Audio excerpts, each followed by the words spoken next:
Over time, your Chewy Grinder may get sticky. It depends what you put in it. Certain materials will cause the push block and the spring to just get stuck. With a little coconut oil and a Q-tip, or maybe a couple, you can get your Chewy Grinder working as good as new. Take out the blades by using the tool supplied, and then you'll pull out the metal slide piece, and the push block comes out, of course. Then you'll take a little coconut oil, and that'll help all of this sticky stuff to come right up.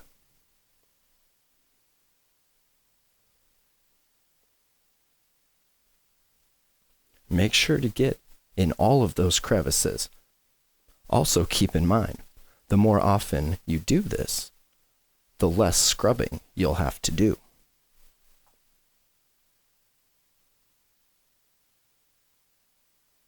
Of course, this also depends how often you use your Chewy Grinder. For those of us who use it every day, as you can see here, we do a lot of scrubbing. It's definitely worth it, though, when you've dealt with a sticky Chewy Grinder for like a week or two, and then you finally have a minute to sit down and clean it, and it looks so brand new. You're going to also want to make sure you get around that push block. You'll find a lot of gunk accumulates in these edges here.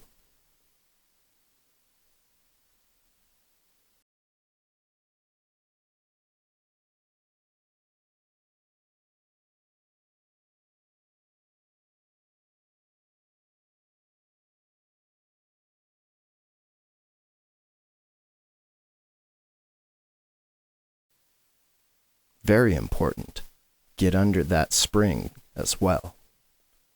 Once you're all finished, go ahead and wipe it all down, get all the excess coconut oil off, insert the slide holder, put the push block back in, and then, this is important, put coconut oil on that ribbon.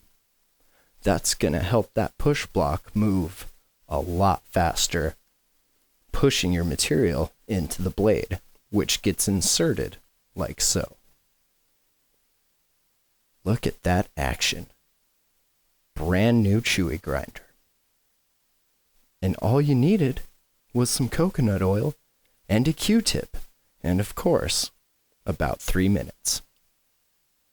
Get your Chewy Grinder at chewygrinder.com.